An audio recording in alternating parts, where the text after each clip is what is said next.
And I'm Guy, and this is your home for everything Alberta independence, broadcasting live 6 days a week, Monday through Saturday, usually at 5 p.m. Today we're on at noon, though. And thank you to everybody that's tuning in at this earlier hour. Exactly. It's like we're back to our old schedule. Eventually, maybe we'll get back to doing two. But first of all, thank you so much for joining us today. Please don't forget to subscribe. It really does help us out. We try to read all or most of your comments live after each segment. Today, we do have a little bit of a hard out, but I'll try to read as many as I can. However, if you super chat, we always pause the show for those, and those really help us out as well. And also, we have memberships. And speaking of memberships, first of all, thank you so much, Michael Drader, for renewing your membership, saying I didn't realize my membership had expired. It's been a month now, and says now my community blessing. And thank you so much for the 10 gifted memberships, which is insane. I won't do the roll call of everybody that got a membership because I did get a comment saying, please don't read my name out loud. So I never know if people wanted to read out loud or not, but you can see them on screen right now. And everybody that got a membership, please thank Michael Drader for that. And again, thank you from us as well, because it really helps us out. And again, you get to be read first if you do comment on the show, and do comment because that's the whole point of having a live show, being able to read what all of you are thinking as well. And Michael Drader says another 8,000 in casino winnings. Wow. Enjoy, Patriots. Maybe when He's we go a professional gambler these days. Maybe when we go over, you can teach me your ways, because I'm sure I would just lose everything, even if I just bet like $20. Oh yeah, which I don't have. But that's it. Thank you so much. Yeah, let's go. Well, do we have any comments? No, that was it. No, that was it. Okay. That's it. Let's go into breaking news, I guess. Is it breaking news? Yeah. No, it's Alberta Stay Free. Oh. Let's go to I was on Tuesday's notes, no, not Wednesdays. Free home Alberta, where the roots run deep and the money trees grow. I want to wait. Lyle Norman, again, thank you so much for sending one membership. I can't show it. No, I don't know why, but I will when it pops up again. But thank you so much for that as well. And now let's start with Jason Levine saying, quote, Edmonton lawn sign up Friday, June 19th. So this coming Friday. Yes, this coming Friday, says, quote, we have received permission from Edmonton Police Services to use their buy and sell exchange zones for a simple, safe lawn sign pickup. No rally, no speeches, just come by, grab a sign, and show your support. Friday, June 19th, 3 to 7 p.m., East Edmonton, Edmonton Police Services, Northeast Branch, buy and sell exchange zone, yeah, 14. And this looks like it's in downtown Edmonton, so that's absolutely fantastic. Edmonton and Calgary is where we need to really get these signs out. It looks like we must be stocked up again. It was hard to come by one of these signs for a little while there, so it's good to see that we're fully stocked and we're going to be giving them out where they're needed, especially in Edmonton here. And again, and East and West Edmonton, I didn't finish reading, but yeah, there will be those sign pickups at the exchange zones. And again, it is great to have these lawn signs out because they start conversations, even if you're not even aware that they're being started, just people walking by or driving by and seeing the sign and starting that conversation that is important to have. And that many people still don't want to have, I feel like.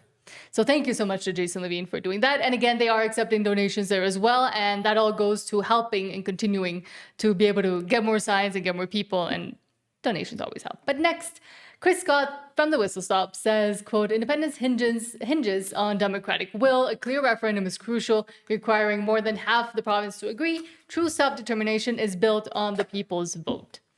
And I'm looking forward to the question and answer. Chris is going to have a lot more to say. But getting towards that democratic principle, guys, it is so dear. It's so important. Some people talk even on the independent side of shortcuts, say that Canada's a corporation or this or that, or ways that we could bypass and become independent. Look, I don't want to see independence until and unless more than half of the province accepts it anyways, because I support democracy from either end. It wouldn't be morally right to go if we didn't have more than half the province ready to go. But we can do that. And there's only one way to measure it, and it will be in a referendum. I'm looking forward to the question and answer. Yeah, and I agree with most of that, but I would say maybe not all of it. We need to follow the law, and we need to get a referendum, and we need to get over 50% of the vote. I agree with that part, but if we continue to try to go 2, 3, maybe even 4 years to get a binding referendum and have to wait court case after court case after court case, a non-binding referendum has been more than enough for many provinces attempting to get independence. Once they have a non-binding referendum, they only need 2 to 3 countries to recognize them on an international level. We already have the United States as well as many countries within the shield of the Americas. I believe after the October 19th referendum, that will be enough if we can take over this UCP, get a leadership review, and put somebody that's in favor of independence there that will declare a unilateral state of independence. And again, I do like what Corey Morgan was saying there, and it is not hard. It wouldn't be hard to get more than half the province to agree with separation if they knew, or with independence, if they knew what it actually meant and how it would benefit them. The problem is we're having a little bit of an information backup. I'm really happy that Keith Wilson is doing all of those white papers on explaining everything, and that is also what we are going to start, or at least me, but both of us are going to start working tirelessly on doing, being able to have those short videos explaining why losing your Canadian passport is not actually a true reality as the other side is putting it. And I think it's just a lack of full information for the people that are on the fence or even against it, of really knowing what it means, what the implications are, what it will look like once Alberta becomes independent. That is what's missing. And I think there will be more of a push in the coming months as we get nearer to October 19th to just get more people to jump over to that side, because it's not difficult. Well, yeah, and also what I would say is it's not cutting corners if we go to this non-binding referendum, get 55 or 60%. If the federal government thinks we're going to wait 3, 4, or even longer than that for a binding referendum, they need to be sadly mistaken. We need to start looking at other avenues. I don't believe that's cutting corners. I believe that is flipping the sandbox upside down, because what the federal government is trying to do right now is saying it's okay for Quebec to have a referendum, but not for Alberta or Western Canada. They are walking all over Western Canada, and they have done that for the history of Canada. And again, I was saying not difficult. I didn't finish my thought, or I realized I had another thought on this. It's not difficult if we're able to share that information out and again get people talking and stop being afraid of even mentioning independence to each other, even if they're against it, being able to have those conversations and saying, both online and offline, saying this is what it actually means. What you're hearing from the other side, in its majority at least, is, if not lies, well, they're just being conjecturing a lot of the information. Let's go into the next post here. Speaking of, Jason Levine And says, this is the post I meant to have yesterday. I thought I had grabbed it because it put it in depth. I must have took it out and replaced it with another story by accident, but we have it here today. It's quite a long post, but I want to go through it because I think it is fairly important. And this shows how the other side is playing underhanded tactics at every single stop, whether it's the billboards with Corey Morgan, whether it's yard signs, whether it's rodeos, you name it, they're going to push back at every single turn. Jason Levine says, quote, official statement from the Sundry Pro Rodeo and Race Association. This is heartbreaking to read. This starts, according to the association, after public concern was raised over denying a parade entry featuring Alberta flags, which is a province flag. They reconsidered their original decision, apologized, and invited the float organizers to participate. That should have been the end of it. Instead, the hostility continued. Volunteers were targeted with online criticism, personal attacks, harassment, and abusive messages. Some participants and float organizers reportedly became concerned about the increasingly hostile environment and withdrew. The result is that the entire 2026 Sundry Parade has now been canceled. This is why we can't have nice things. This is what happens when bullying is rewarded. Lawn signs are being stolen, town councils are being harassed over billboards, now small town volunteer associations are being targeted over parade entries. Whether someone wants to display Alberta flags, Canadian flags, both or neither, the answer should be simple. Everyone is welcome. Yeah, because aren't we very inclusive and diverse here? My suggestion to anyone facing this kind of pressure, do not give in to the bullies, document the harassment, forward threats to police where appropriate, and stand firm. Be open and fair to anyone who wants to rent your venue, buy space on your billboard, or enter your parade. I almost choked. When one side learns that intimidation works, they will keep using it, and as they have, the better response is simple. Everyone is welcome. Harassment is not. Well, especially in Canada, with the way the laws are structured, they're going to do this and do this and do this again. In the United States, they've woken up to this crap, and venues will push back. In Canada, I just don't believe they will. It's only going to take a few complaints, and it's going to derail a lot of this. We're going to have to start looking at venues that are supportive of Alberta independence and maybe keep going back to those same venues, because if we try to use public venues, or even we've been applying for public events and things like that, and they're saying by the time we actually get approval for it, the October 19th referendum will already be over. So no matter how we look at this, we're going to need to start thinking outside of the box. Yes. And I do like what Jason Levine was saying there, that we can't really show that bullying and harassment works. And unfortunately, right now in Canada, and still some within Alberta, are still being very Canadian and submitting to that bullying and harassment instead of standing up and saying, no, we're not going to. This is specifically why we want independence, because of the attitudes that are coming from the people that pretend or not pretend, that propose to be Canadian or say that they're being Canadian. They're exemplifying what Canada is like to Alberta as a whole. Yeah. So there's your answer. But next. Well, I mean, they're exemplifying it to people within Alberta independence because we're the ones that are paying attention, but it's not making mainstream media coverage and it's not pushing through to the rest of non-politically engaged Albertans. That's why they've calculated the risk versus reward. Are they going to play dirty? Yeah, they're going to play dirty because it rewards them, and they're going to lose very few voters by doing this. I think that's their calculation overall. True, but specifically why we need to be less Canadian. I want that on a shirt or something. I'll try to make one. J. Gen Xer says, quote, okay, Toronto, explain this. Like, why? Why is this a thing? And let's see what thing he's talking about. All right, so yesterday I had the honor to run into the annual Naked Bicycle Parade. Yeah, this is a real thing that happens in Toronto. I don't know how it's legal. It's a bunch of middle-aged to old men with the ball sacks swinging below their seats, riding around the city protesting fossil fuel emission. I don't see a protest. I see a bunch of pedos. Oh no. On bikes. Okay, and you can leave Pedos. Nah, it doesn't want to look. Okay, and you can leave it there, but the reason I put that one directly after the parade story and how they canceled the parade because of Albertan flags, I mean, they're literally letting men drive around naked on bicycles where kids can see them and everything else. This is Anyone can see. I don't want to this see is it. absolutely disgusting. It's not just happening in Toronto. This is happening In in Vancouver, it used to Vancouver and virtually every other province has similar events. It's absolutely disgusting. On top of that, they have pride parades, flying all kinds of flags, but an Albertan flag at a rodeo is completely inappropriate, and they're going to cancel the event for it. Ridiculous. And again, it's the two-tieredness of it all and the hypocrisy of it all as well, because they can have whatever they want and whatever they ask for, and they think it's great, and yet when somebody wants to fly the provincial flag of Alberta, it becomes a big deal, and it gets to the point where a whole parade is canceled. Well, we're actually coming to the next stage, and I used to think this was a meme, and I used to kind of joke about it, and that was replacing the Canadian flag for a pride flag. That's what they're talking about doing. We have a story later saying they want to replace Canadian flags for pride flags for this month because it's Pride Month. I say no to that. But lastly, let's see from Keith Wilson says, quote, yes, independence would require negotiation, but so too does staying in Canada. Negotiating with naked people on bikes. Trade, debt, pipelines, treaties, defense, currency, and public services would all need serious work for a smooth transition.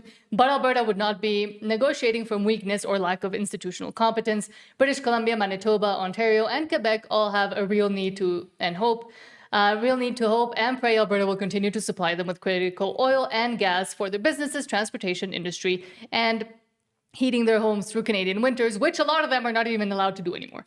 Complexity is not impossibility. It's the reason serious people prepare transition plans. Every serious act of statecraft requires negotiation. Yeah, we would be negotiating from a place of strength. Right now, we're landlocked by our own nation because of regulations, policies, BC to our west coast and Ottawa to the right. They want to box Alberta in, and that's exactly what they have done, maybe forcing us eventually into federalization and giving up a lot for our federal resources. We've seen the most recent MOU with Danielle Smith. She's just giving retroactive dollars away from previous pipelines. Absolutely ridiculous. Once Alberta is absolutely independent, we have the strength because we have the natural resources. Number one, we have a competent conservative base of individuals that will be running the government. But number three, we have a ton of money for legislation for lobbyists to go into British Columbia, to go into Canada, to go into the United States and make sure we have lobbyists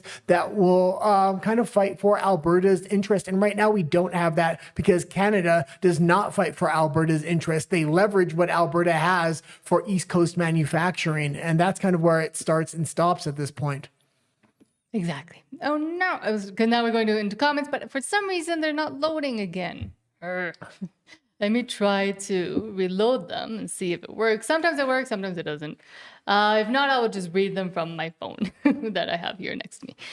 Let me try it again. Come on, work. No, it's not going to work. Okay, I'll just read your comments from here because there's a lot now, so thank you. Michael Drader says about his casino winnings, it's called roulette voodoo, where you jinx the ball. I don't know. Again, I don't know how it works. Roulette is the one with the little black ball, I think.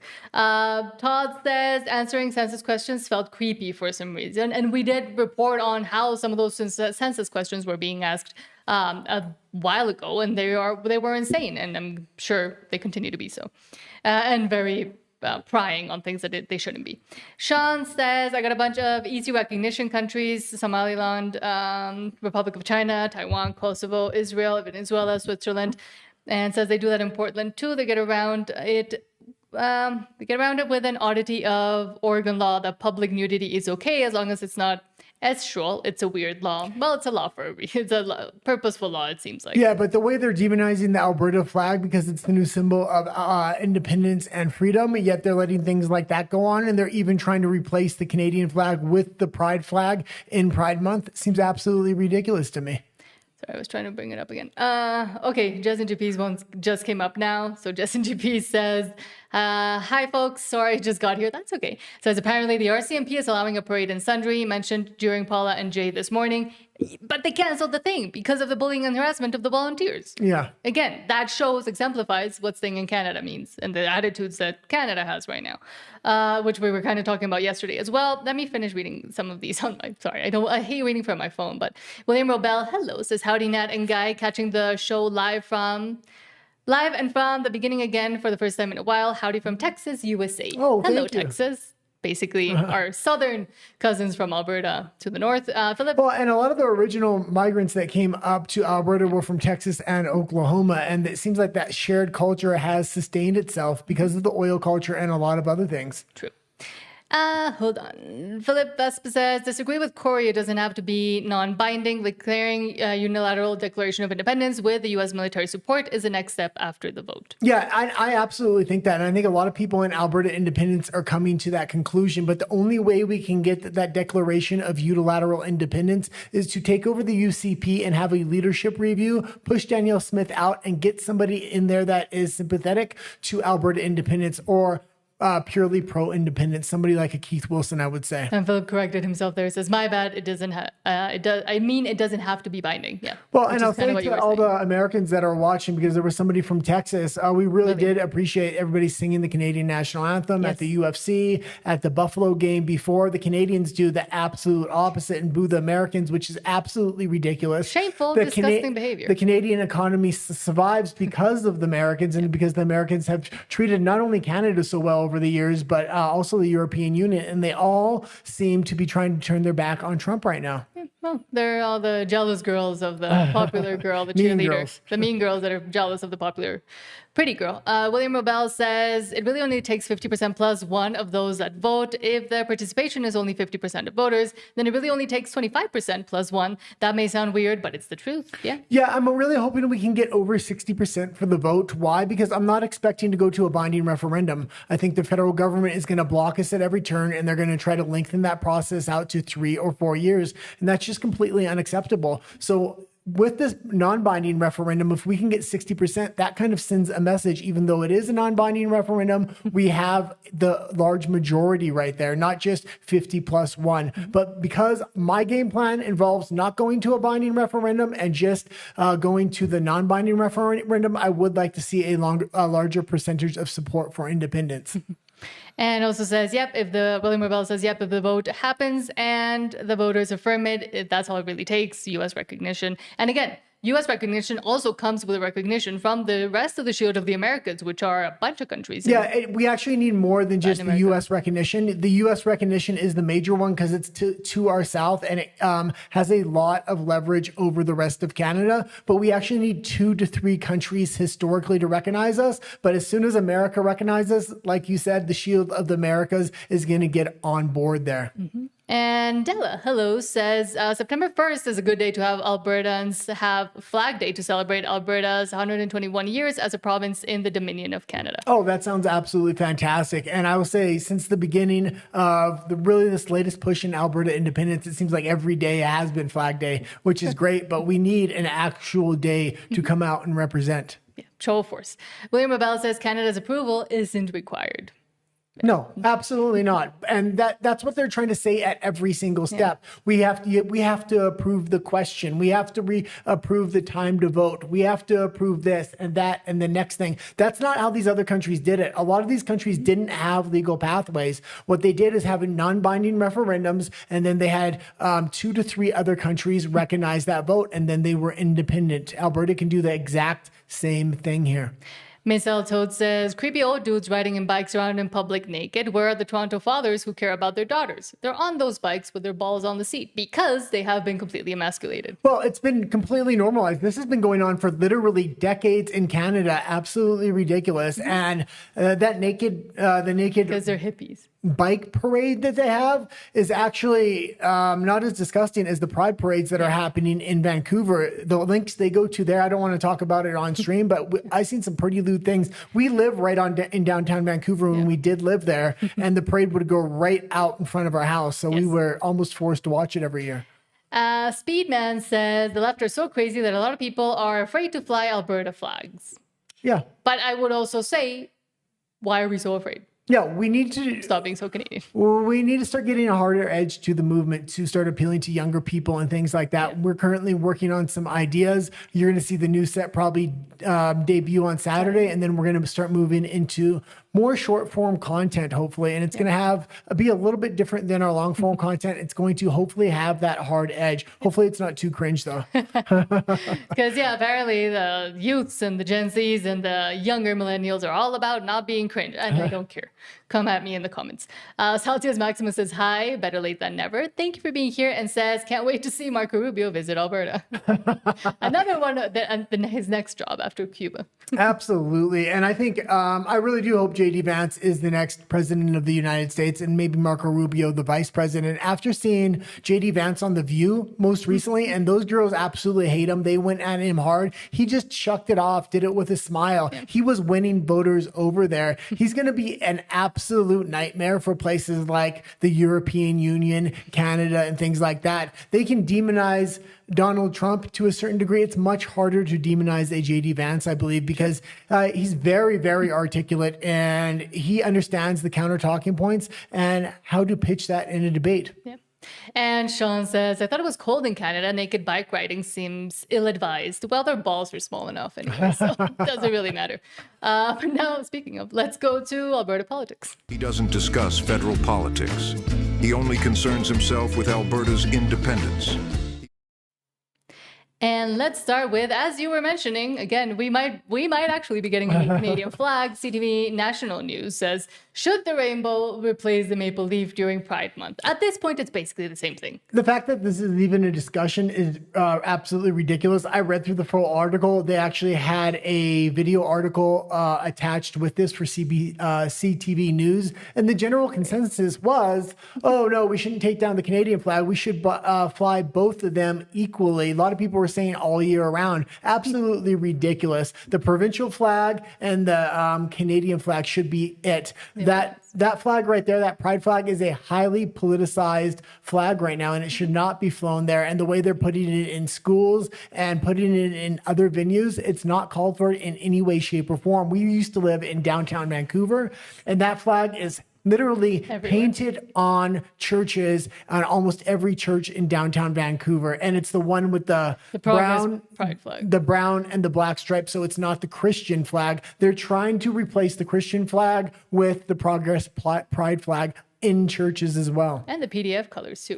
But I will say again, what big of a difference is it right now with the Canadian flag itself? Again, Mark Carney, the Liberals took that and now have turned it into a national socialism symbol, essentially. They took them from the truckers' convoy, and they decided to, now this is what Canada represents. And it's not true. It doesn't represent, I would say, a bunch of the people that still live within it, specifically Alberta, but the Canadian flag just represents that one side now. Yeah. So does it really matter if they change it? Again, and let's go back to Pierre Trudeau and when they initially changed the flag. A lot of people didn't want that and still don't see that as the actual flag. So maybe just, replace it. Who cares? Alberta will soon have its own flag. John Paulberg says, quote, Bill C-8 has received royal assent. It is now law in Canada. The minister can order telecom providers to suspend or prohibit services to specific persons if necessary for security. Opponents, for example, the CCF, privacy advocates, warn this could be abused. Imagine that. To silence dissidents or critics, drawing parallels to the 2022 Emergencies Act invocation with the bank accounts freeze. No strong pre-authorization or immediate review exists. And I put a couple articles of this up. This was the first article, and I'm going to say this. If anybody gets their internet cut off, you're not allowed to talk about it in Canada. So if they cut your internet access off, they passed it within the legislation that if you tell anybody, you can be arrested. So what I'm urging people to do is if they do get their internet cut off, please let us know so we can start reporting it, and we'll report it anonymously, not telling us who gave us the information so nobody can be arrested. But we need to get these stories out. This bill is now implemented. They're going to cut off internet, and they're saying they'll arrest people if they complain about their internet being cut off. Starlink. How would they cut that off? Could they cut that off? We've talked about that in the past, and maybe we'll talk about it in a little bit. You could wake up once this is passed without an internet connection. And they're allowed to do this. And as a caveat to this bill, you're not allowed to tell anyone that you've had your internet cut by the government or your cell phone service cut. Like, this is next level Chinese Communist Party style authoritarianism. You could wake up and once that's this is the passed thing here. without- That's the first of two clips we're going to have. Let's go right into the second one. You can leave your headphones on there. Well, I took them off already. Nico Lagan says, quote, the Liberals got me. While I was busy speaking about Bill C-34 and social media bans, Bill C-8 became law, and next thing you know, they are fast-tracking Bill C-22. I knew Mark Carney was going to be bad, but I didn't think it would happen this fast. Yeah, and they have bill after bill after bill, and they're currently writing them up, submitting them. They're pushing them through at record pace here, and they all support one another. So even if we manage to push back one, we're seeing three others come in through the back door. They're trying to catch up for lost time because Trump has had an eye on Canada for quite a while. Europe, on the other hand, has already passed all similar legislation to this. They got me. They really got me. I cover politics every day, and while I was too busy speaking about Bill C-34 and those social media bans, I didn't even realize that Bill C-8, the bill that gives the power to our government to force electronic service providers to cut the internet of whoever they see as a threat, has become law. Next thing you know, they're rushing Bill C-22 through Parliament, just like they did Bill C-9. They're tabling so many bills that it is impossible for guys like me who do this every day to keep up. So how can you expect Canadians to understand what's really happening? And that's done on purpose. They're overwhelming us so that we cannot keep up. I've always known that Mark Carney was here to finish what Trudeau started, but I never thought in a million years that it would be this bad. And let's just talk about that other point. That other point, they're starting to feed into the legislation that you're not able to talk about the legislation if they interact the legislation on you. Mm-hmm. This is complete authoritarian censorship. If you talk about them taking your internet from you, we're going to arrest you. So you can't open your mouth again. It's up to content creators like us and other content creators to figure out whose internet's getting cut off and make a fuss about this on an international scale. Yes. And that's the thing. I mean, we're outside. And luckily, funnily enough, I was just thinking about this. Our internet, because yes, the Mexican government is woke and insane and lefty and crazy. And they are trying to do something, a cell phone registry where they can track you, but they can't because they don't have the infrastructure to do that. But luckily for us, our internet what she's saying is they're trying to cut off similar things here, but nobody's listening to them, so they can't. You get freedom through chaos here. But what I was trying to say is that luckily in Mexico, there is still one businessman that is pretty right-wing. He's besties with Trump, and we have his internet service, so hopefully we won't get cut off, and we can continue to report on whoever does get cut off in Canada. Because it's insane that now people will have to go to people outside of Canada because even those that maybe report on it could also get in trouble. Yeah, and people in the EU... That's fascism. Sorry. People within the EU have already been putting pleas like this out. When we used to report on a lot more international issues, we used to cover a lot of those people putting those pleas out, saying cover these issues because we can't talk about them, because if we talk about them within the EU, we get arrested for hate speech or any number of other crazy laws that they have already passed over there, going directly after the citizens' ability to point out what's happening from their governments. Again, totalitarianism, communism, and fascism all rolled up into one. Speaking of not being able to, both flags and censorship, GB News is right now over in the US and having issues with flags. GB News says, quote, "There is a massive free speech row brewing here. This has to be one of the wokest World Cups ever." GB News chief US correspondent Brent Leo reports as FIFA announced they will review England flags for political messaging ahead of today's England match against Croatia. And apparently they can't have any negative messaging against Keir Starmer in the US. And the reason I put this in Alberta Politics is because there is a war on flags worldwide right here. This was the protest sign that the right found, oh, this is what we can actually do, because they can't ban their own country's flags. But that's exactly what they're trying to do. They're trying to do it in Germany. They're trying to do it in the EU. They're trying to do it at FIFA now. They're trying to do it to the Alberta flag with the most recent parade we've seen as well.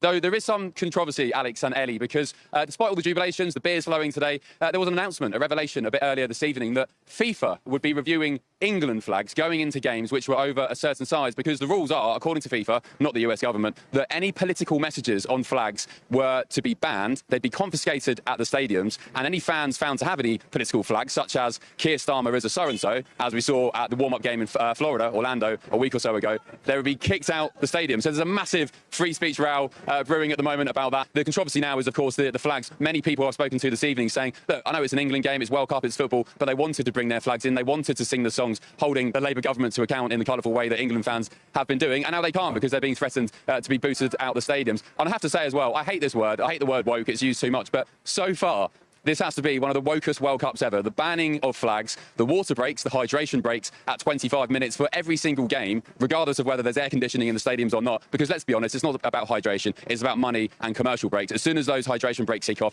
the cable networks go straight to commercials. So, Alex, Ellie, a big match this evening. Let's forget the politics. Let's forget the controversy. England kick off their World Cup campaign tonight against Croatia in a bid to end 60 years. And I think it was the right move to keep the Alberta flag and make that the symbol. It makes it really hard for the provincial or federal government to ban the flag. If we would have came up with some original flag, which there was talk in the beginning, it would have been very easy for them to make that a hate symbol and ban it. It's almost impossible for them to do that to a provincial flag. Mm-hmm. But again, it's insane. And we're going to show a clip in a little bit, because I saw you gathered it, of other fans celebrating in different ways before a match, and that wasn't prohibited. And they were calling to their God and hoping that things would happen to the other team. We'll talk about it in a little bit. But the fact that now they're trying to ban the Brits doing something even milder in America with free speech, and it's not coming from the US government, it's coming from FIFA themselves. Well, there was another clip I actually took out, because there's the current Iranian flag and then there's the previous Iranian flag from the previous With the regime, lion. and they're starting to ban that one. They're taking any previous Iranian flags out of the stadium, and people are absolutely outraged about that, because it messaging. represented democracy at a certain point. Iran used to be a very democratic country. It was the most democratic country within the Middle East at one point. A lot of people don't know the history of Iran. And again, it's because of the political messaging. And I'll do a quick story really quickly before we head into comments. I know you like them. He hates them. I love your But stories, I used to Nat. work at a high school in Vancouver. Worked at two high schools for international students in Vancouver. And in one of them, there were a lot of Iranian kids. And one time they were doing like a presentation for all their countries. There was a Japan kids, then the Iranian kids, a bunch of kids, Korean kids.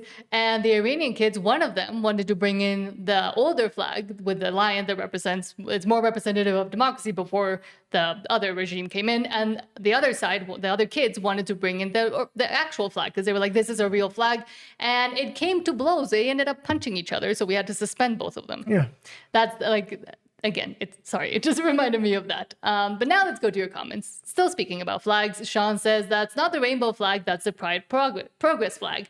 And it's funny because even within the LGB community, they want to separate from the TQWM+, and they want to go back to using their original rainbow flag. They're saying that's their legacy and that the other one doesn't represent them. So again, this is being shown all over the place. Well, I remember when I remember when I was pointing out all the churches in downtown Vancouver that were literally painting the outside of their churches, their steps, with this Progress Gay Pride flag. And then I pointed out to you, say, oh no, the Christian flag's rainbow too. I said, no, that's the different flag. That's the Progress Pride flag. The fact that they're painting their churches in that is just a slap in the face of Christianity in general, I would say. And you can always tell because it has a yellow thing in the middle and then the PDF file one and the black and brown stuff. Sean says that's why you should have a Starlink backup. Us? Yeah, absolutely. And I think there must be something working in the background for Starlink to get around censorship and things like that. If all these Western countries continue to go down the path of anti-free speech legislation and things like this, there is a workaround, and it's called Starlink, direct to phone to get around censorship. True. And Sean asks, is it Carlos Slim? Is that dude still around? No, he's in cahoots with the current government. It's Uncle Richie, he's called here. He's the owner of TV Azteca, but also a bunch of telecommunication things. And he has been traveling a lot to the US to be besties with Trump. And that's why he gets a lot of hate from the current government. And they actually went after him for a bunch of random stuff that they just came up with. And they continued harassing him every day during their little morning conferences. Yeah, there's a good possibility he may, right now there is no right-wing candidate that has and he's not even right-wing, sorry. There is no right-wing candidate in Mexico that has any real popularity, but I'm expecting as 2030 approaches, somebody will emerge, just like they emerged in Colombia, just like they emerged in Brazil. He looks like he may be one of those candidates. It's going to be very interesting, but I think the 2030 election in Mexico is going to really hinge on who wins the 2028 election in the United States. Oh, I said Uncle Richie, but it's Ricardo Salinas Pliego. That's his full name. Sean says, just let's go Brandon for the England game. It's currently unused. Yeah, maybe they're just cheering for some guy named Brandon in the stands. Don says, hello, everyone. Hello, Don. William Robel says, I wonder how all those Canadians that are boycotting the U.S. are feeling with all the stories coming out about how the world is enjoying their stays in America and discovering how great the U.S. is. Well, and we actually have one of those stories later, and people from Britain are absolutely shocked, and they can't believe they gave up their firearms. And this should be a message to all Canadians, especially Albertans. This is one of the big reasons to vote for independence, so you can stand up, so citizens can stand up for themselves against a tyrannical government, not just to bring your firearms to the firearm range, but you want to protect yourself in your own home. You want to be able to protect your society. We want a high trust society where we can trust citizens to open carry and things like this in public to stop crimes before they happen, because once you're a victim of a crime, that's when you can call the police. You can't call the police before something happens. That's why firearms are so crucially important to a society. And it's also kind of hard to call the police as you're getting your head chopped off. Miss Altoad says, replace both flags with the Alberta flag as far as I'm concerned. I mean, that would be the way to go. But and I was going to say on... Oh, and I did want to mention something else. With the strategy I keep bringing up of a non-binding referendum being enough, and then we can take over the UCP, have a leadership review of Danielle Smith. Once Alberta does get its independence, and the U.S. and other countries recognize us, maybe Saskatchewan would be next, but that would be two countries there. That would mean any other province in Canada that wanted to separate at that point would have two guaranteed countries, being Alberta and Saskatchewan, assuming that we would be able to get our independence, that would recognize any other province within Canada. Mm-hmm. And I was going to say on William Rebel's point, oh yeah, I remembered, because I'm a girl, both Isabel Brown and Brett Cooper have really great videos about like showing all the clips of the foreigners being so happy in the US and saying, oh, this is not what they told me. It was like...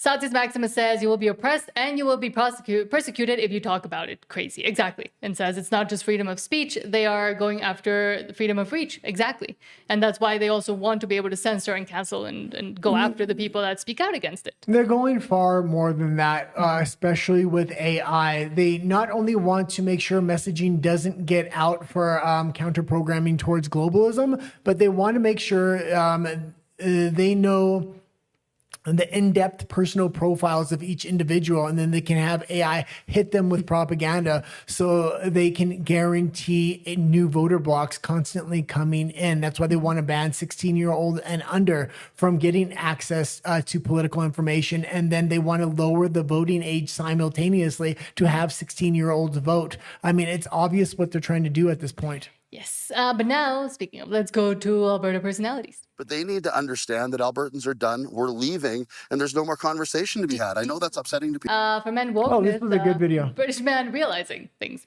British man visits the U.S. for a few days and has a gun rights awakening or firearm. And Alberta needs to wake up. This is why we need independence to expand firearms rights. In Canada, they're restricting them and currently trying to take firearms away from citizens. One of the things that's become extremely apparent to me after spending a few days here with a group of Americans and other nationalities is how much of a English people are in general when it comes to arms, guns, and basically protecting their nation.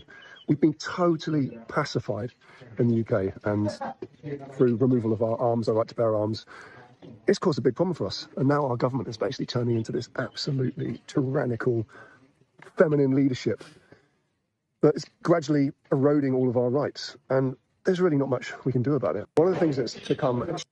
Yeah, and I will kind of say this. In Alberta, we know there's the gun grab within Canada. You cannot let them take your guns in Alberta, especially if we want to stay on a path of having a non-binding referendum, taking over the UCP, having a leadership review of Danielle Smith, and then declaring unilateral independence with the United States recognizing us. If we go down that path, the Canadian government really only has one option, and they may send in the military at that point. We want to make sure we can defend ourselves and our land if we do declare unilateral independence and have the United States recognize us, because that is the path almost every other country went down, was a non-binding referendum. And again, it's not like it hasn't been done. But then that last message, the last thing he said and there's not much we can do about it because we have no recourse, no way to go against this feminine leadership and everything they've done to Britain and to the country itself and to all those surrounding it. I would include all of Europe as well in it. Imagine what would have happened. Would we be in the same circumstance? Again, Rupert Lowe just came out with rooming, raping gang thing. I don't know how to censor it for YouTube, but that report just came out and showed actually how much more disgusting it was than what the media and even those investigating even were able to say up to now. Would that have happened if the British people had the right to carry and bear arms and protect and defend themselves? Would that person have been almost his head chopped off a few weeks ago if people had the right to defend not just themselves, but him as well? Again, they had to hit him with a stick. They had to hit the guy with a stick. Well, he's saying we have weak leadership. There's nothing that we can do, but you can do things. And Alberta is doing something. That's why they're attempting to get their independence. They're getting blocked at every turn by the federal government. But we're going to go down this path, and we're going to go down this path to the end until we have our freedom and independence to show the rest of the world there is another option. You don't have to fall in line behind this weak Western leadership. But now let's go to your comments. Pete says, a separatist UCP leader will result in Nenshi winning the next election. Will there be a next election by then? I don't necessarily think so. I think if you can get the right candidate in there, like a Keith Wilson, the UCP can maintain power. William Robel says, they're going for the flags because flags show real unity and dispel the notion of diversity, especially the country, or in this case, Alberta province flag for now. Country soon. Yeah. Celsius Maximus says, funny thing, Albertans love the Alberta flag and fly it proudly. Nobody in Ontario flies the Ontario flag. Different values out east. And that's exactly what, I forgot his name. Other than Alberta and Saskatchewan, nobody's flying their flags proudly. John Bolton. That's what John Bolton was telling us, that when he was in Ontario, he knew what the flag looked like, but he never wanted to display it. And then he moved to Alberta, and it's the first thing he put up on his set and on his house. Well, yeah, they make it a shameful thing to have pride in your country or your province. And what they want you to have pride in is LGBTQ and other things like that. Almost every other province, especially in British Columbia, where we were from, it's like you're either flying the LGBTQ flag or some other NGO, like specialty cause flag. Nobody's flying the British Columbian flag or even the Canadian flag. Yeah. Speedman says, Guy is right. We need to oust Danielle after October 19th, but we need a stable, reliable candidates that will not get corrupted. Like Keith Wilson would be great, but we need others who could also do the job. But we also need somebody that's not too radical, but extremely sympathetic towards independence. Keith Wilson is that individual. Even Jason Kenney will talk shit on everybody in independence, but he won't talk shit on Keith Wilson. He'll actually do a debate. Everybody I see will call out everybody in independence that would be a potential leader to take over the UCP, but they always make a caveat for Keith Wilson. He's that person that has crossover ability to the mainstream, so the NDP does not take power if we do oust Danielle Smith. Celsius Maximus says, the Liberal Party will never say they were wrong. What you get are bad laws on top of bad laws. This is a road to failure. Communist countries were full of political parties happy with the results. Yeah, they're dazed and confused. Donald Trump is pushing hard against globalism, and the funding has been cut off. Carney is the front man right now. I was paying very close attention to the G7, not just over the last few days, but I'm still catching up on a lot of different clips. Who got the time with the one-on-one meetings with Donald Trump? It wasn't a lot of the G7 countries. It was all of the Middle Eastern countries, and he's got an end to the Iran war. Will that stick? I don't know. But what he is saying is when it comes to Lebanon and other countries, if Israel can't solve it, we're going to get Syria to solve it. And this is something the other G7 countries just don't know what to do with. A 2.0 says, by Daniel Smith backing forever. By Daniel Smith backing Forever Canada, she won't even get Alberta as a sovereign state within Canada. All she will get is the status quo. Well, she's looking for a path to Ottawa. She wants Poilievre's position. I think she wants Poilievre's position eventually. I think there is going to be somebody, if they're able to oust Pierre Poilievre, they're going to want to put a Kinney or a Doug Ford in there for a certain amount of time. National Conservatives won't accept that for a long period of time. And then that's when I think you see the rise of a Danielle Smith-like figure. And Philip Espa asks, Pete, do you want independence or not? Because Pete said the UCP. If we change the leadership in the UCP, then she might get in. We got to do something because I'm not waiting 4 freaking years. We come up with a plan where we take over the UCP, oust Danielle Smith, and put a leader in there. If it fails, it fails. But if we just go along to get along, and every time they tell us 6 more months, oh, now it's a year and a half, now it's 2.5 years, now they're talking about 3+ years because we have to wait for a court case. Absolutely ridiculous. No, if they want to say that, what I'm going to say to that is a non-binding referendum is enough. It's been enough for other countries around the world. We don't need a binding referendum. What we need is a new leader within the UCP. And that's why I continuously say be less Canadian, because that is kind of waiting for Godot to appear and do something, but continuing to complain. Again, we complained a lot when we were in Canada, but we actually left. We took the measures necessary. We saved up for 4 years and then decided, okay, we're gone. We're not going to continue to wait endlessly until maybe something gets better. Maybe Poilievre gets in. Maybe the Conservatives finally get a chance to say something or pass one bill. We were like, no, we were seeing where the people themselves are headed, where the country itself is headed, and the leadership as well. And we might as well just go. And again, you have to take those, you have to look at the steps, but actually enact them and do them, not just continuously complain, because then you'll just be complaining and as miserable as you are forever. We're a citizen-led movement, but we want to look at these politicians around the world like Mark Carney. They say they're doing a million things. He's going around getting no deals around the world. And then you have politicians like Donald Trump who acts.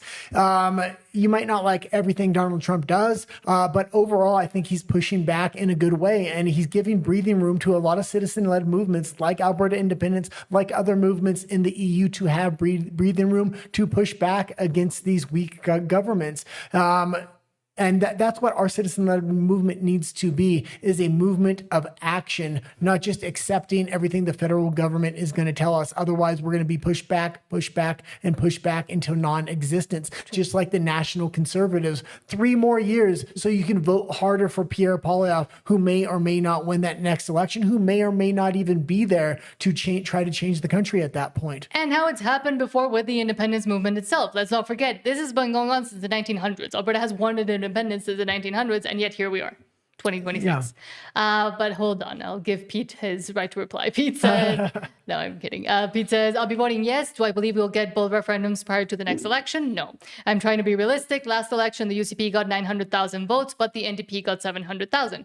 And then continues and says, and then she will shut referendums down for decades. But I will also ask, was there a campaign back then to explain to people and to teach people why Alberta independence is so important and what is and isn't real from what's coming from the other side? No, at that point, I don't think there was a real big push or campaign to even try to explain why Alberta should become independent. We got to start pitching. As hard as it is. We got to start pitching real promises based upon other countries with natural resources or other countries around the world that have no taxes. No taxes on citizens, taxes on only natural resources and mid to large size businesses. No taxes even on small businesses because we want small family owned businesses to start up without any tax pushback.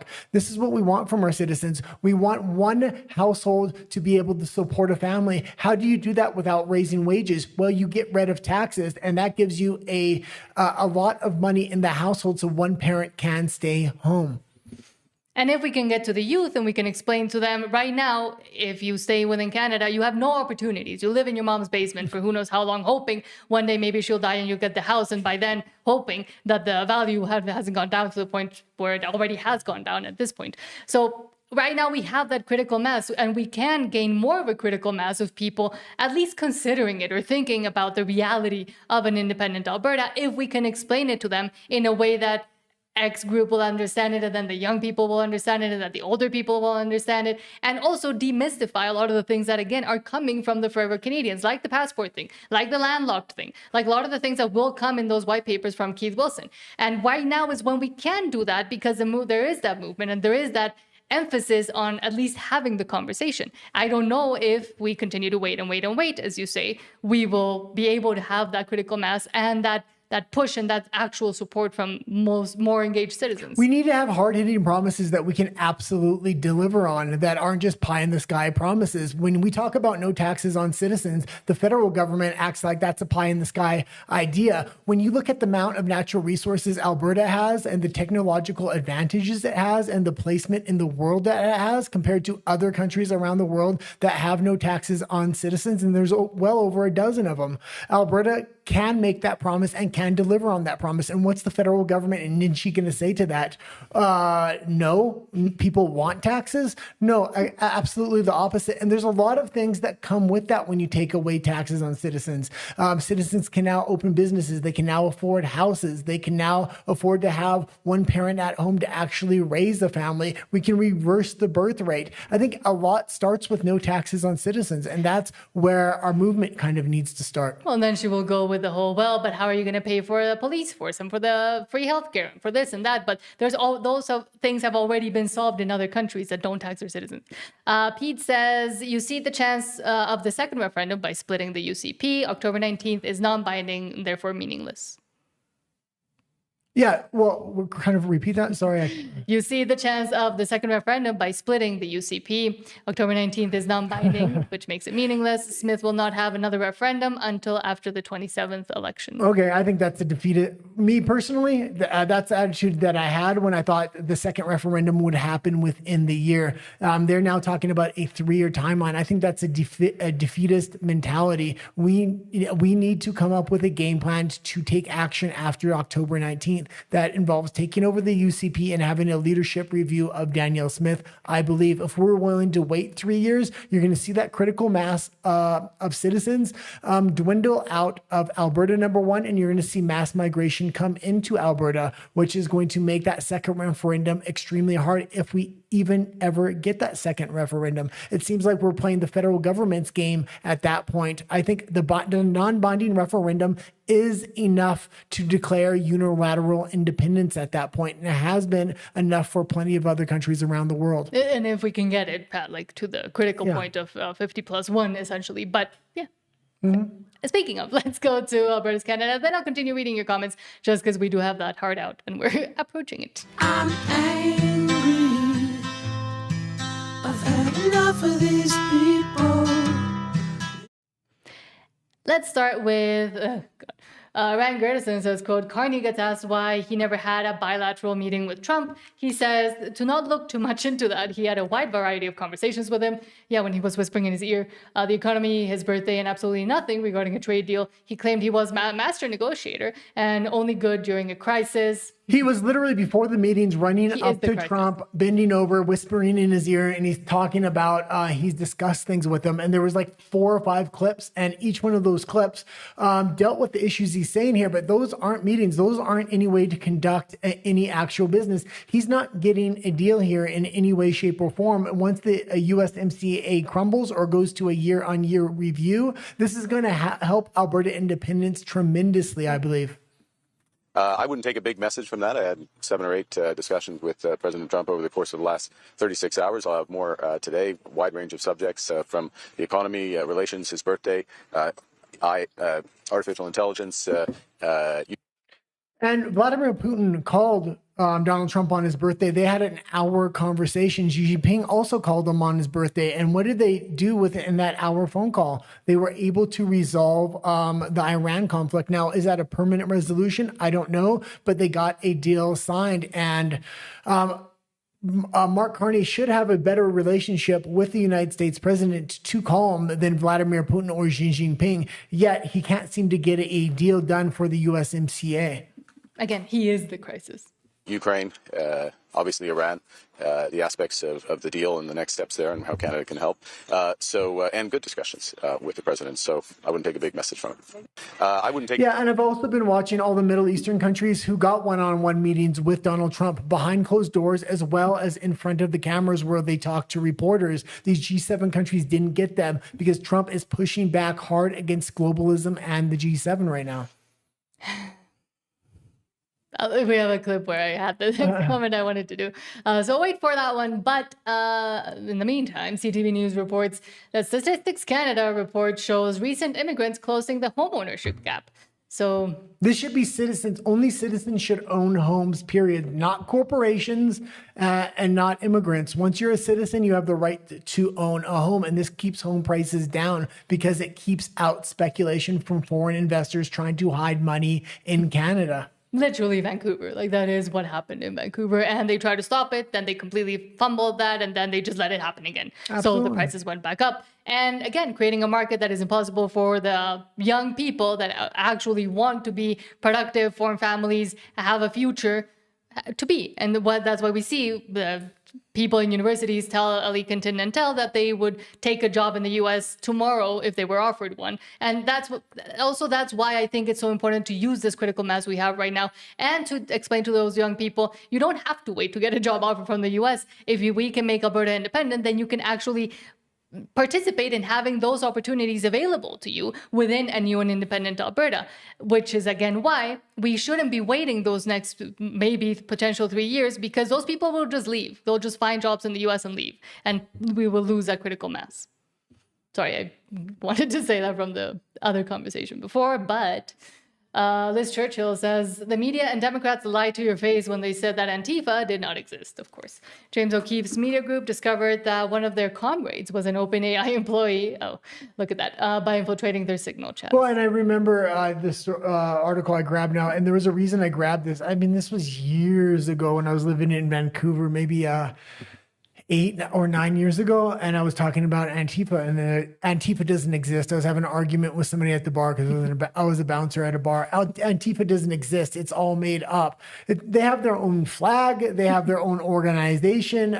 It's been exposed now that 100% they are not only real, they're active and well organized. But for years and years, the talking points of the left were there's no such thing as Antifa. There is no leader. There is no organization. It's been exposed now, not just through this, but through many other investigative journalists. And it's an international organization too. An OMG journalist went undercover inside Antifa at the height of the New Jersey shipment port blockades and discovered that members of Antifa have infiltrated almost every industry, from AI engineering, university administration, T-Mobile, to the United Nations, lawyers' guilds, and nonprofit boards of directors. We use their secret internal group chats to identify the members, highlight their most egregious statements, and track down where they work. And the positions of power that some of them hold genuinely shocked us. These people are everywhere.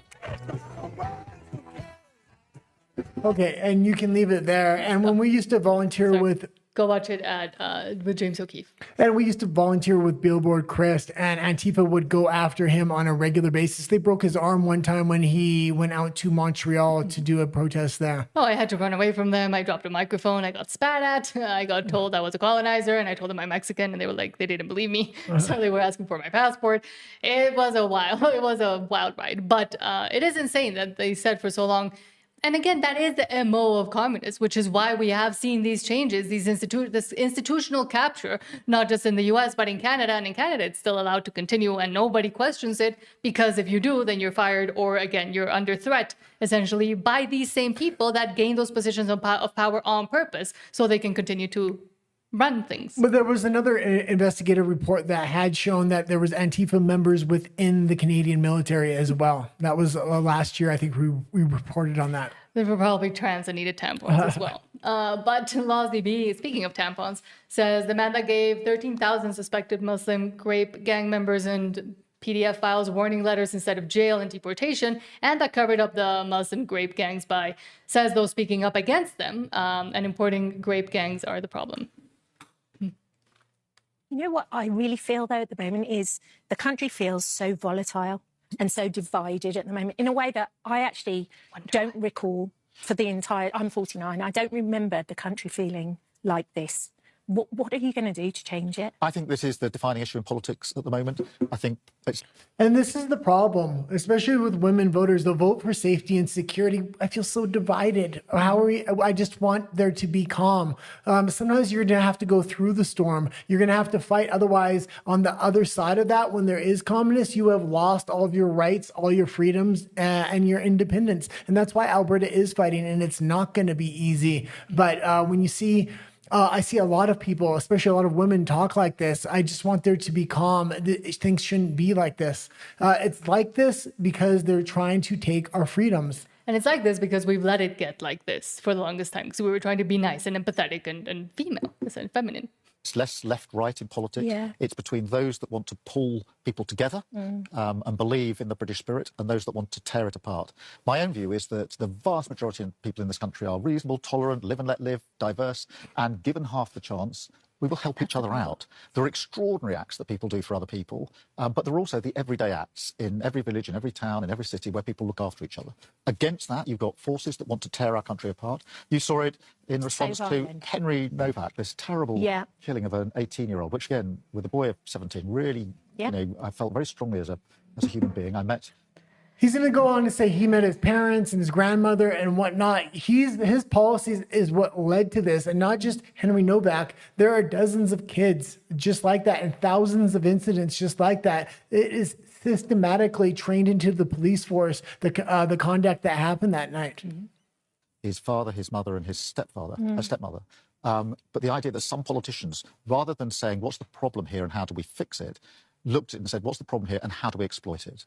Saw the same thing in Northern Ireland last week. This is something in politics that we have to fight. It is the politics, it's the fight of our lives. I don't think it's left-right politics anymore. I think it is the politics of bringing the country together, recognising who we really are. I love all of that, but how are you going to do it? But I mean, social media is part of this. Misinformation is all over social media. So trying to whipping control up the tech firms with regard to the information that they're allowed to on their platforms. We have to control disinformation. It's absolutely rife. We have to also make the case for who we are as a country. I genuinely believe that... I'm going to flood the country with more individuals. Let them carry knives when I'm not going to allow the regular citizens to carry a weapon because of a religious exemption. And then I'm going to censor anybody that complains about it. Absolutely ridiculous. And this is going on across the entire West, except the United States is the one. I guess there is a country here or country there like Hungary or Poland pushing back as well. Do we continue or no? No, that was good. But also, let's create the circumstances and the conditions that will get us to the point where then we can start telling people, well, we need to protect you. We need to enforce this. We need to ban under 16s from social media. And we have to be able to see who's posting what and give us ourselves more control because we're protecting you, because we created the circumstances that would necessitate you, especially the woman, but now the feminine men as well, crying out and saying, please, please help us, government.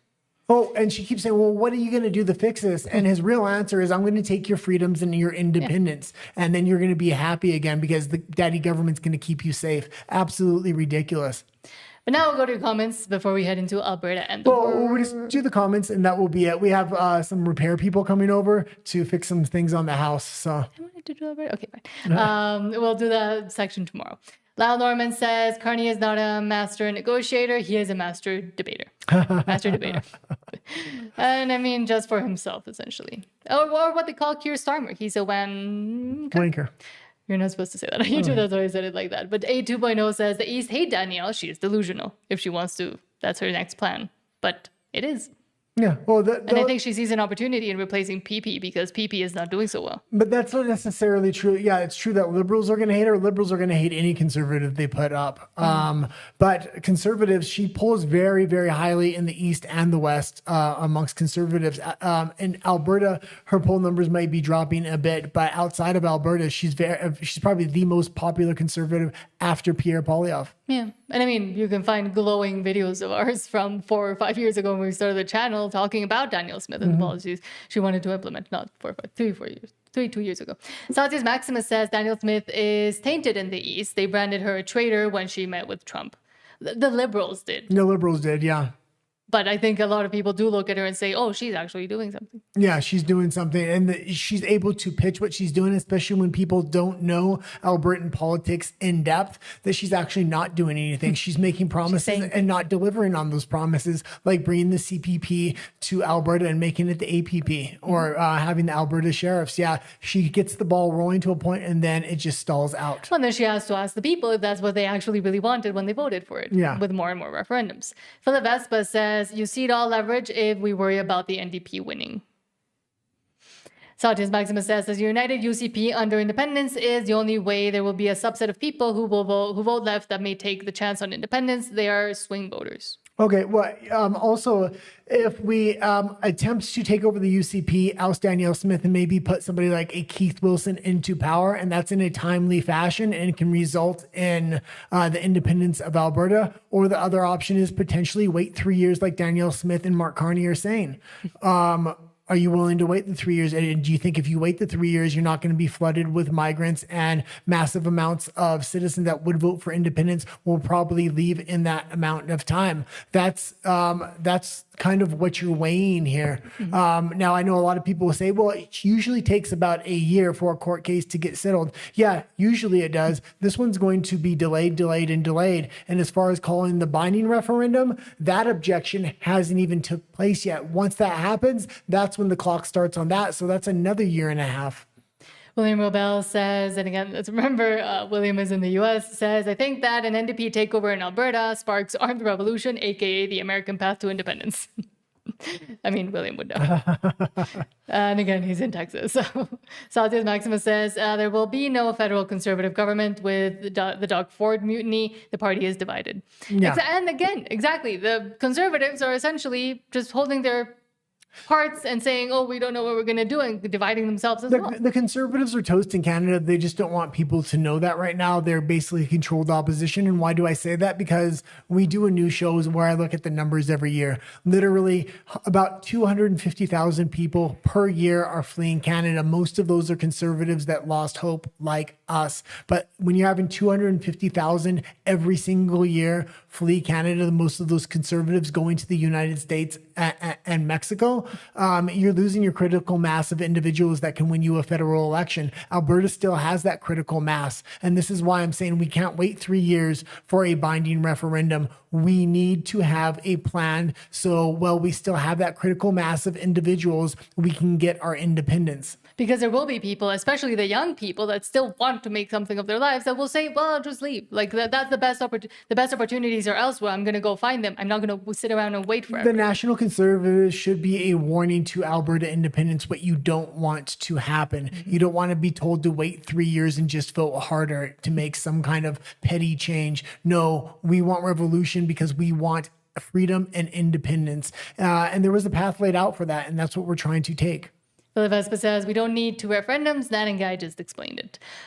Because we've seen it work in other countries as well that declared independence by themselves. Yeah, and I'll also say this. We get the non-binding referendum, then we take over the UCP and Danielle Smith, but we can continue to go forward with the path for the second referendum. And that might speed up the path because the federal government at that point will say, oh, it looks like they're going to declare unilateral independence. We might as well give them a binding referendum at this point. Because that way they can actually lose, maybe. Yeah, because then they actually have some control over the system, where if we just declare unilateral independence, they've lost complete control at that point, and other provinces may start taking the same path. So by trying to take over the UCP and oust Danielle Smith, that could dramatically speed up the timeline for an actual binding referendum as well. Satis Maximus says 3 years of Liberals gaming the system and against Alberta. Yeah, absolutely. Saltius also says, Carney to the media saying, these aren't the droids you're looking for. These aren't the conversations with Trump you're looking for. I did have it. You just didn't see it. Saltius Maximus says, there are Antifa in the public service. Look at the guy who works for the DND that showed up at church and did disgusting things. And smoke bombed Christian singer. The DND protected him. And they will always protect them because, again, they have break the system for themselves by infiltrating and capturing the institutions themselves. That is the MO of the communists. James Hunt says, correction, 3 countries if they leave: Canada, Alberta, Saskatchewan, and Quebec. Yeah. And then they can also connect with each other. Saltis Maximus says, we do stupid things for our daughters. The brave, honest, true men do, yes. Yeah. The other ones just ride bikes naked. Smile to life every day says, hello, everyone. Hello, and thank you for being here. Yeah. William Rebel says, they have to control this speech. The St. George flag is now considered racist. The Union Jack is now racist as well. Everything is racist. Everything that they don't agree with is racist. Saltius Maximus says, now I have my daughter watching your show. Thank you. Hello, daughter. Thank you. Hello, Saltius Maximus's daughter. Lyle Norman says, I heard Danny might be buying votes with Danny dollars. Yeah, they're going to do all kinds of things. And that's why it would be a real... But says, I don't know the whole story. It would be a real moment of throwing the game board up on its face if after a non-binding referendum, we take over the UCP, have a leadership review with Danielle Smith, and just declare unilateral independence. It's a move they don't think we have the balls or the backbone to do. And I say we do have it, and I say that's the best way forward. Mm-hmm. And I will also say this: if we do that, and then we can get a binding referendum in a quick fashion, take the binding referendum. Pete says, I hope you're right, and so do I. And says, but I see ousting Smith as dangerous to the movement. Yeah, it's definitely dangerous, and it's a calculated risk, and that's why we need a candidate like a Keith Wilson. If we're going to do this, we're going to need a candidate that will appeal to the other side and can talk reasonably. And against a Ninchi, I think not that hard to be reasonable. Keith Wilson would be the man, especially if he has his white papers and he comes to the same conclusion that I have, that we need no taxes on citizens. If he can go into an election and that's his main pitch, no tax on citizens. Mm-hmm. Pete also says there is no legal route to independence without a binding referendum. I disagree with that. And the reason... Legal, he said. Well, I disagree with that because according to international law and things like that, plenty of other countries have taken a legal path of having a non-binding referendum and then getting independence by having 2 or 3 other countries recognize them. And we already have those countries lined up to recognize us. And here, William Rebel with a play that for some reason the Canadian Conservatives haven't fully embraced, but I think they should. And we've spoken about this a lot. Says the only hope that the Canadian Conservatives really have is that Alberta independence sparks a Quebec independence, shifting the constituencies in favor. But it's bad because Saskatchewan will follow Alberta and then they'll lose again. Yeah. Oh, no. Even if Alberta and Saskatchewan both separate, Quebec still has more seats than both those provinces, and it still turns Canada very conservative. And we've talked about in the past. First, I was talking about what happens if Alberta leaves, and then I was saying what happens if Alberta and Quebec leave, and then I said what happens if Alberta, Saskatchewan, and Quebec leave. And if all 3 leave, it still favors the Conservatives within the seats. So literally, why isn't Pierre Poilievre campaigning on that? Because that would just help him. Poilievre should be using this for leverage as well. Yeah. But he won't because he's been tapped on the shoulder or somewhere else. William Rebel says UDI or a unilateral declaration of independence is a legal pathway. Again, if you have the backing of the other countries, which it seems like we do. Yeah, absolutely. And Pete says, and I know that we're just debating. Pete says, I'm not attacking you folks, simply applying caution. And I do think that we do need those voices of reason applying that caution, but also somebody that can push against that caution and say, well, but what would happen if we go this way? Well, I was that cautious voice, and a lot of people have watched the show for a long time. I was all for the binding referendum. But when Mark Carney started working with Danielle Smith, and Danielle Smith started lengthening out the timeline longer and longer and longer, when she got to 2.5 years, I said, that's enough for me. And then I started researching things and say, what are the other options here? And since they went to 2.5 years, they're saying 3+ years now. Absolutely ridiculous. I'm not for that. And we need to shorten that timeline for a binding referendum or figure out another path. And that other path is taking over the UCP and having a leadership review. Now, everything's going to come with a calculated risk, including independence. So. And as I think that caution is important, again, I also do think looking at the other pathways and other options is also necessary. There's a legal pathway. And to be speaking, because we don't see many people speaking about, well, what would happen if we just decide to leave? There's a legal pathway inside the Canadian system, and then there's a legal pathway inside the international system. Once if we can get a leader that will declare unilateral independence, at that point on that declaration, we stop working within the Canadian legal system and we start working within the international legal system because we're no longer part of Canada at that point. Mm-hmm. William Robel says, Guy was one of those that was willing to go down the legal path, but the obfuscation by Danielle Smith has caused him to alter his viewpoint. And same for me. Yeah, absolutely. But, and again, a lot of people aren't realizing the timeline that they're trying to pitch to us and all the hurdles they're putting in the way. I think a lot more people in Alberta independence are going to be coming to this idea of a unilateral declaration after the non-binding referendum, when they start realizing, how do we get a binding referendum? Because you either not, or it's going to be a 3-year timeline. And by then, we won't have enough people to vote. But Smacked Life every day, thank you so much for the $5 super chat, and saying, and this has also been a very a person that has been brought up a lot, and I do agree, and says Grant Abram would be a great candidate to replace Danny and then have Keith Wilson for president. Yeah, absolutely. So that play could also be one. And I think that would be an unexpected one. So that could actually, shift things a little bit better than a Keith Wilson might. Yeah, well, we need to be very prepared for the moment that we do try to take over the UCP and Danielle Smith, because it's a big risk reward type of moment. But if we go quietly into the night, we're going to become like national conservatives. We're never going to be able to have independence. Yeah. And Todd says, but thank you so much. Todd says Grant Abram will declare independence for us. And again, we just need the 1 or 2 figures that we can put up. It's going to be a calculated risk. But again, you don't risk, you don't reward. And I think on starting Monday, I'm going to start reaching out to people for interviews again. So he's going to be one of the first people we do reach out to. Yes. And lastly, and sorry because we won't have time to go to RUMBLE, but I'll read KP4U says, let's effing go, Alberta independence. And exactly, let's effing go. Let's go. Let's do it. Yeah. And Independent Alberta says... I don't understand this one. Let tell 40 lashes with a wet noodle. No idea what that means. And then says mic muted, and then says no. No, my mic's good. For some reason on RUMBLE, sometimes the sound doesn't work until we actually end the show. But hopefully you'll be able to hear this. And William Rebel asks Jeff Rath, and I think Jeff Rath might be a little bit too extreme, and we do need him to continue to push him. Jeff Rath is great, but Jeff Rath is not going to be great when we don't want to lead way to the NDP. And you see, even in our comments, a lot of if we say we have a leadership review on Danielle Smith and try to replace her, we do risk the NDP coming up, and we have to know that. That's why we have to get an appropriate candidate that will still appeal to people, even if they're going to push for independence. And Keith Wilson is one of those individuals. Jeff Rath is just going to be too polarizing to the other side.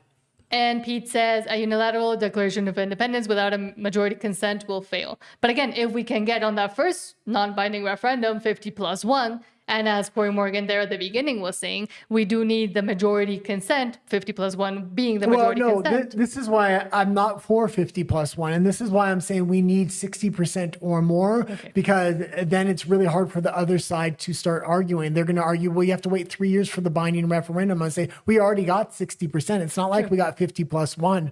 Well, we're severely in where the majority want independence. And that could put pressure on the federal government as well to speed up up that binding referendum if they're ever going to give us one. And again, I don't think even getting to those numbers is as a daunting task as we think it is, Most because people aren't we have logic on our side. The problem is most people don't know what the arguments are. A large portion of voters aren't showing up for this non-binding referendum because it is just that, a non-binding referendum. If we treat this in independence like this is our binding referendum because we're going to attempt to declare unilateral independence after this, and we need a large number from this non-binding referendum, I think we're going to absolutely dominate on the turnout day.